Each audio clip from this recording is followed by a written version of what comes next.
guys, welcome back today. I have something really exciting. It is a lot of fun. So if you have read the Venators series, if you are thinking about reading the Venators series, you're going to want to stay tuned because here's what we've got.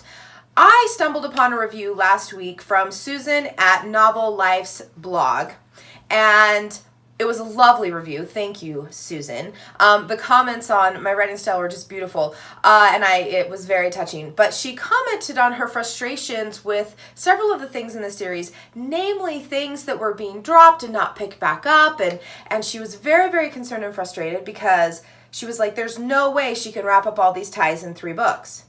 You're right.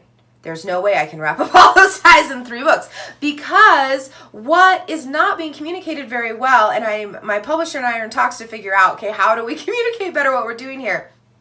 This is not a trilogy. This is not a 4-book series. Venators is set to be a very lengthy series, and what I actually set out to do here is to set out novels similar to a television show in that the novel will read like a novel, but every single book will have an individual plot line that will start and finish, so you get some satisfaction there, right? Because nobody wants to just read a book and you have to wait for the next year for a book to come out and you're like, I don't know what's happening, I'm going crazy. So I wanted something, like some satisfaction point in every book, but then just like in a television series, you're having things that are just consistently dropping and being re-picked up, and the larger plot arcs with the, your big bads that are starting to unravel over the top, and, your minor bads that are kind of rolling through the bottom, and that's what I set out to do in this series. And my publishing house is super excited about the concept, 100% on board, but yeah, it's not getting out, like the word isn't getting out to the readers. And so when I found this review, I got online and I hesitated. I was like, do I comment? I don't want to make her uncomfortable.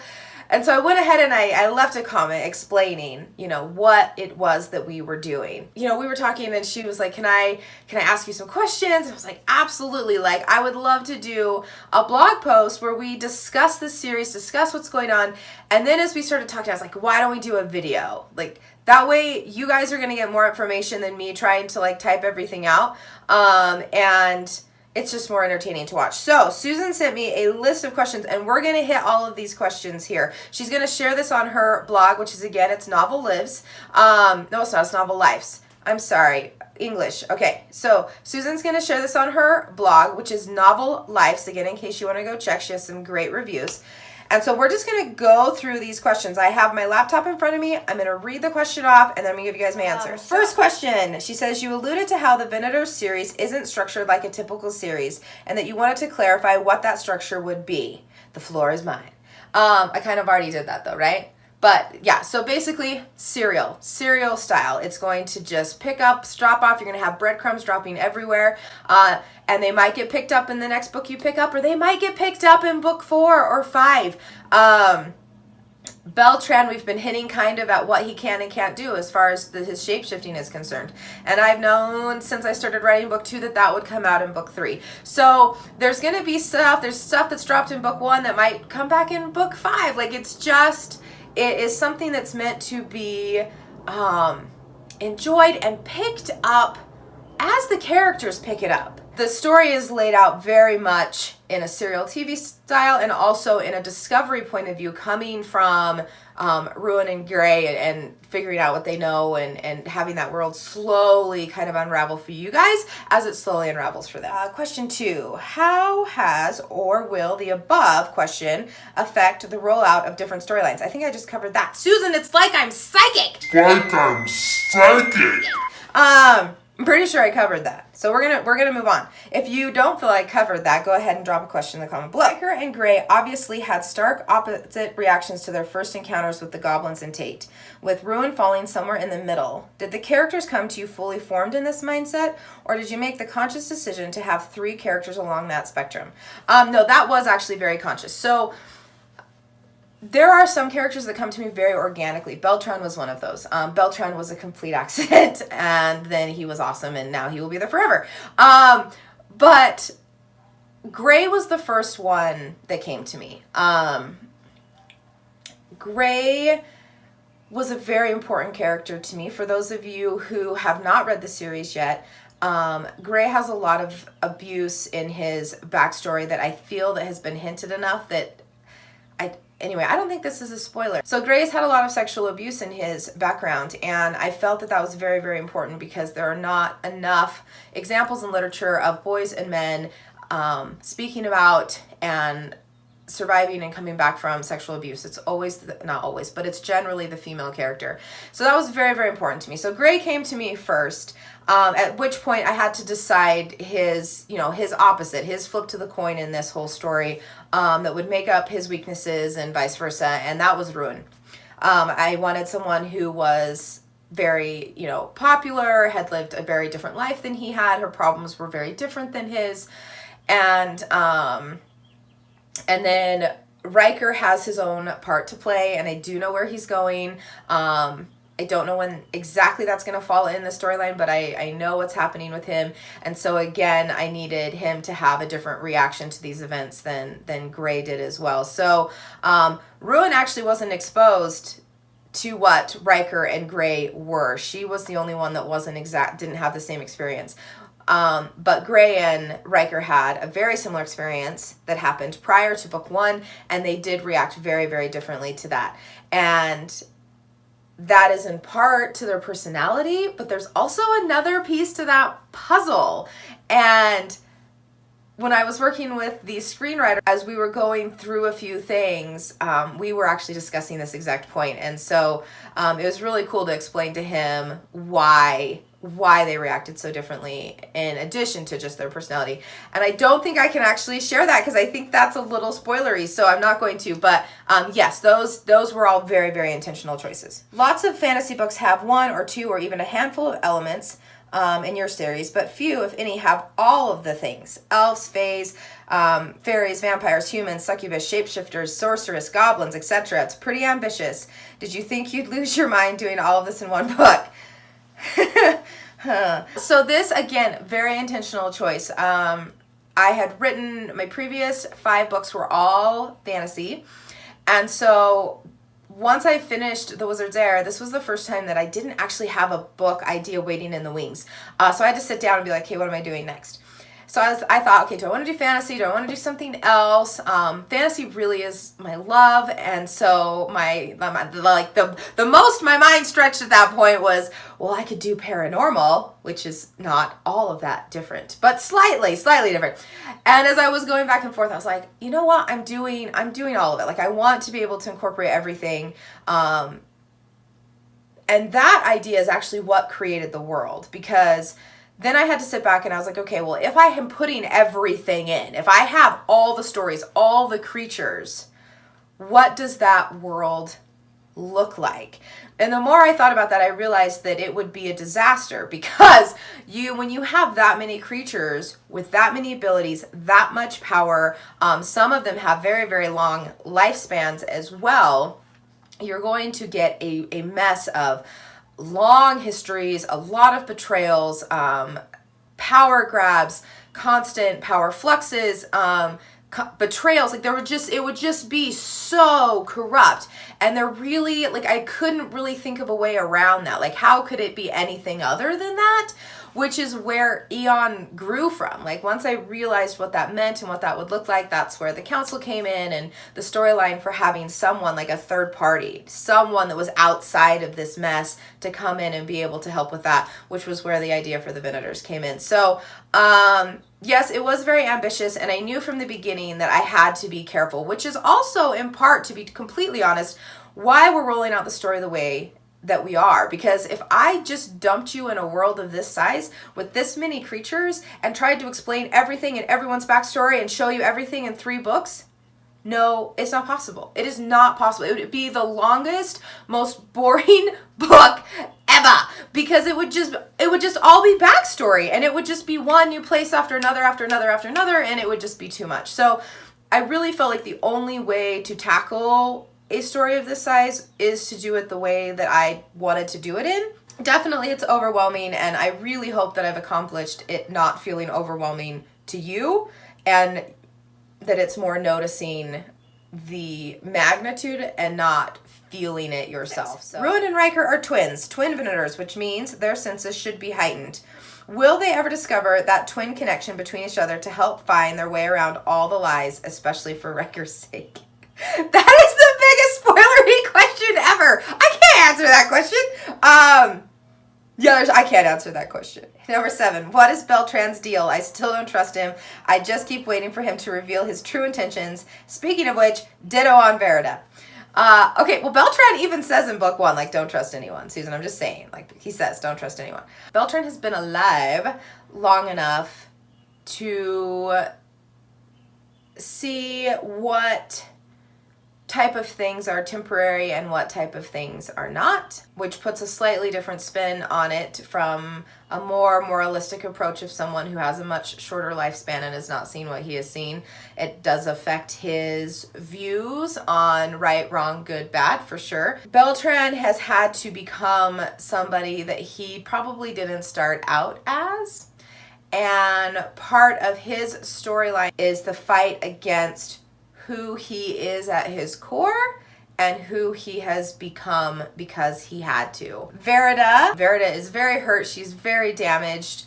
That doesn't mean she's not good, and that doesn't mean she's bad. So again, I don't think I can tell you a whole lot about where she's going other than the fact that she's had several realizations and a lot of pain in regards to matters of the heart. So we'll just have to see where she goes. All right, so this is in regards to book 2, and I think this is fine. I don't think this is too spoilery. It's in reference to a very specific scene, but I think we'll be okay. So she says, Tashara blah, blah, blah. Guys, we're only to question 8 and I can't talk. This is not good. Okay, so Tashara distracts the guards. The guards return. We never hear from Tashara again. She never returns back to the council's quarter. Did she disappear? Is she dead? Susan, I'm so sorry.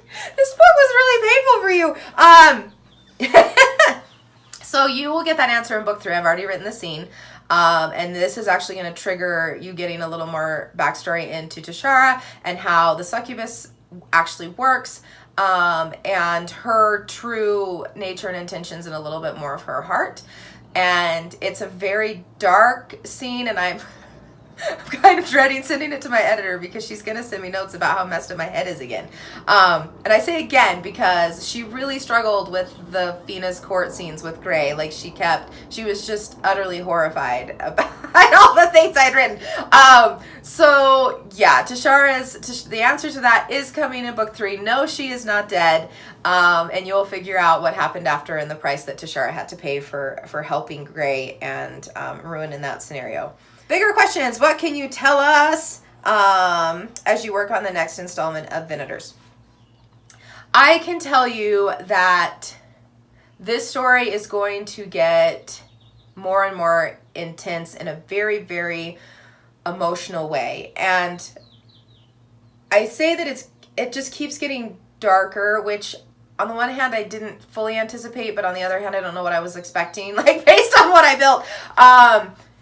And not darker as in evil and horrible and bad, but darker as in you really start to get into the soul and the meat and the nitty-gritty of the moral dilemmas that all of these characters are facing. You and your publisher are, as far as I'm aware, the first or at least one of the very few to respond to review. What inspired you to do so? Do you think it's something that more authors should consider doing as the medium continues? What is the benefit for publishers, authors, readers, and bloggers? So I was actually, as I mentioned, I was really nervous to comment on your blog. Years ago, when I very first started publishing, and I was indie publishing, and then I was self-publishing for a little bit, authors got a little out of control. And so what was happening is they were going to these blog sites, and if there was a negative review, or if they felt that the reader didn't understand what they were doing, they would leave these comments like arguing in sorts, which is so not appropriate. And it got so bad that the tide kind of shifted, and the bloggers themselves were like, hey, don't comment on my blog. After that, I got really nervous to say anything because I didn't want to upset people, and I didn't want to step on toes, and I certainly didn't want to make anyone uncomfortable. So this was really difficult for me to actually comment because I was like, I don't want it to come across as, you don't get what I'm doing here. And more just as a, hey, this is the structure of the series, and if you don't like it, that's totally fine.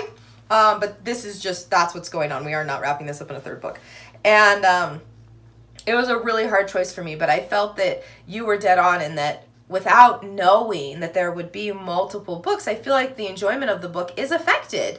I think what would be great is if bloggers felt comfortable messaging an author, you know, and saying, hey, I'm featuring you, blah, blah, blah. Like, I'd love to ask you some questions if you're open to it. Number 11. Why do you think the Arch, the St. Louis Arch is what we're talking about, if you guys haven't read the book, is so widely, words are so hard. Okay, widely utilized in sci-fi, fantasy, and dystopian books? There is something otherworldly of that structure. And the first time you see it, the size alone for me was somewhat breathtaking. And then when you get up closer to it and you realize, I don't know, for some reason, the fact that it is actually triangular instead of more rounded, how it always kind of appeared in pictures, and the magnitude and scale of that particular building project, the fact that it's made out of metal, like you've got that sheet metal on it instead of stone or anything else. I don't know. It's just, there is something just magical about it. I think it's a very natural setting for someone who wants to create some type of portal or dimension or you know, some type of anything. I think it's just a very, very natural choice. Who or what inspired you growing up? Who inspires you now? What was the last great read, and what new upcoming releases are you most looking forward to? Okay. Answer the first question, who and what inspired you growing up, is slightly depressing. I read a lot, until my parents grounded me from the library, and then I didn't read as much after that. But I can't remember a lot. I had a lot of bullying and personal trauma going on at that time, and I've blocked out tons, and so like I remember reading, but I don't remember like, oh my gosh, that was my favorite author, or I love this book so much. Like I struggle to remember. I do know it was almost entirely fantasy, and the reason for that is I wanted an escape. Like I wanted to go away, and fantasy was the only one that didn't really have any connections to the world that I was currently living in, and that's what I wanted. So fantasy was always my drug of choice growing up. Who inspires me now? I like V.E. Schwab is one of my favorite authors ever, if not maybe my favorite. I swear to you, almost every signing I do, I end up selling one of that woman's books. And then I'm like, wait, what did I do? I did it again. Darker Shade of Magic by V.E. Schwab is brilliant. I loved it. Let's see, I've got some books over here. Oh, Cinda Williams' Chima, the Demon King series, I adored. I think it was one of the best series I've seen about taking a truly epic style fantasy and simplifying it just enough to keep that flavor, but making it so much more edible to the general public. Cinda Williams' Chima it's just phenomenal. What new and upcoming releases am I most looking forward to? I am actually excited to finish Holly Black's series. The last one is Queen of Nothing. I think is that title. So I'm looking forward to that one as well. 13, there have been a lot of very open conversations about the reality of being a full-time writer and how rare it is to live off writing alone. Where do you fall on that spectrum, and what advice would you give others? Yeah, no, that's a very real thing.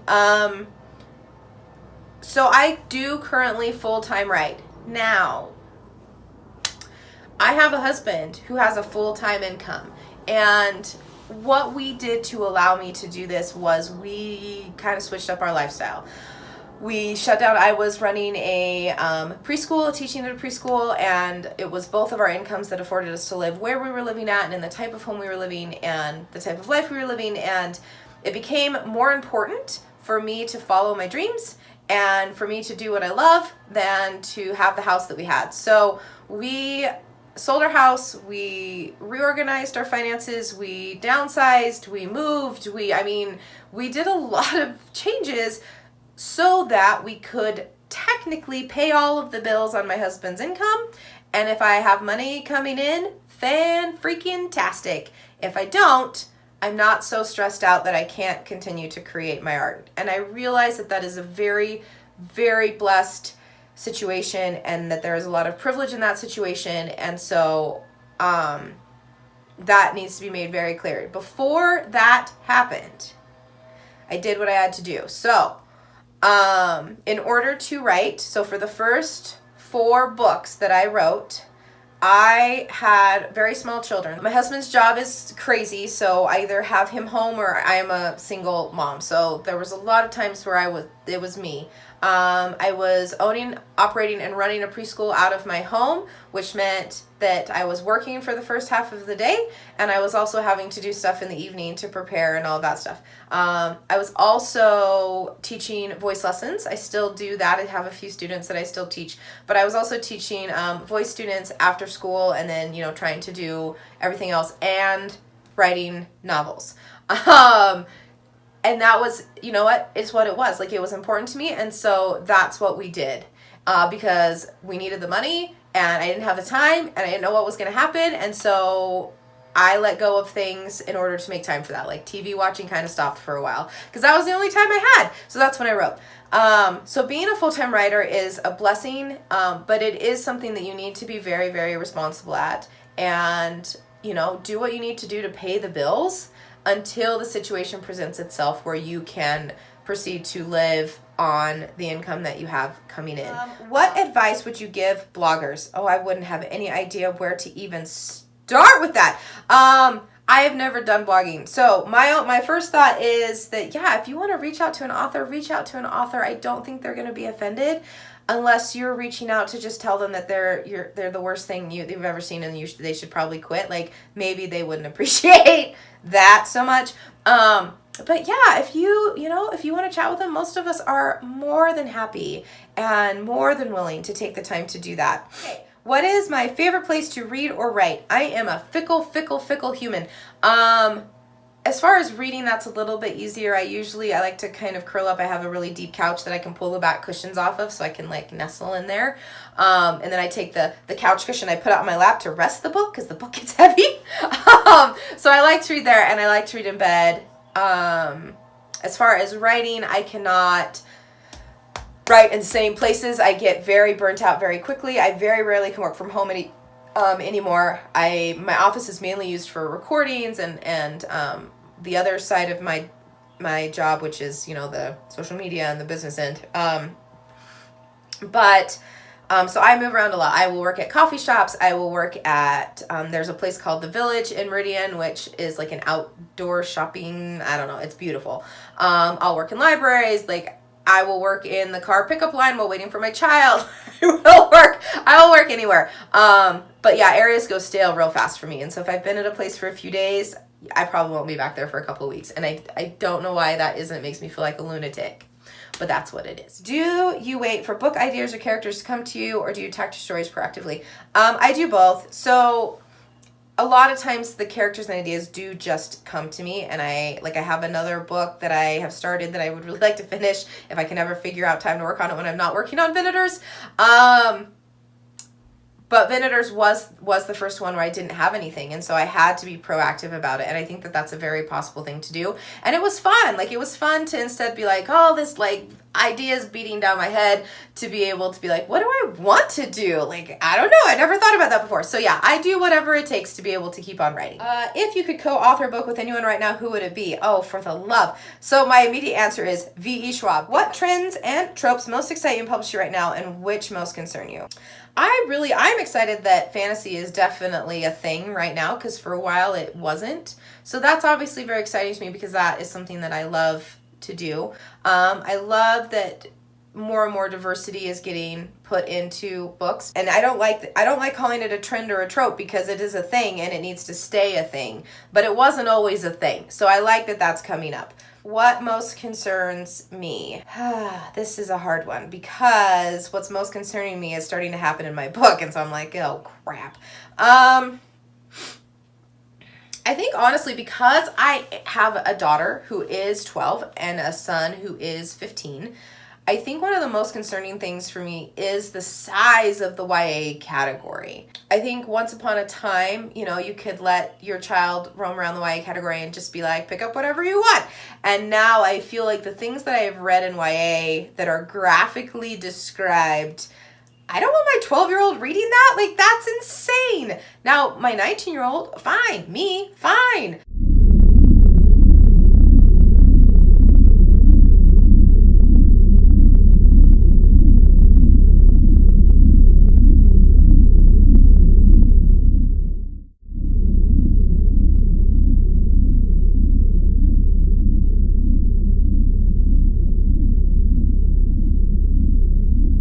But my 12-year-old, like, I don't love that I can't just release her in that section, and her reading level and her interest are just far and above middle grade, even though some of the middle grade books I've seen coming out are fantastic.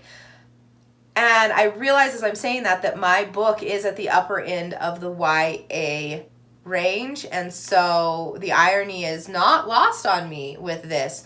And again, that is, there's just nowhere else for it to go. And so I see the problem and I see why it's happening. I understand why it's happening. And yeah, I just wish we had some subcategories or something, or like a rating system. You know what I mean? Like, we could just look at the book and be like, okay, like, this has this and this and this, you know, like, this has sexual innuendos, this has graphic violence, this has actual sex.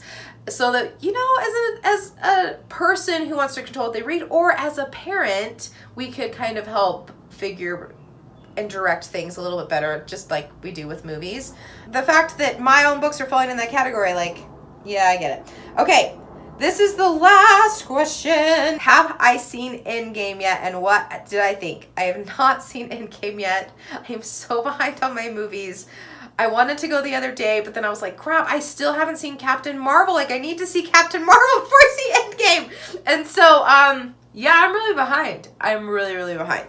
And then Game of Thrones, I have seen, I don't know if I've gotten through 3 seasons, but I might have gotten through three seasons of Game of Thrones. I love Game of Thrones. Love Game of Thrones. So now there's all of these new seasons, and it's been so long, I really need to start at the beginning. And I know, I know that when I start, I'm gonna binge. I'm a massive binge watcher. I have binge watching problems. And I don't have time right now to binge watch Game of Thrones for 2 or 3 weeks. Like, I just can't do it. And so I keep looking at it on there, and I'm like, ah! Okay, I think we've got through all of the questions. So Susan, I hope this is what you were looking for, and I hope this is helpful and entertaining, and I look forward to chatting with you guys later. So if you liked what you saw, there is a YouTube channel that I do, and I do monthly giveaways every month, so hop on over. Everything is Devery Walls. So on YouTube, on Facebook, on Instagram, anywhere you want to find me, Devery Walls, and let's chat.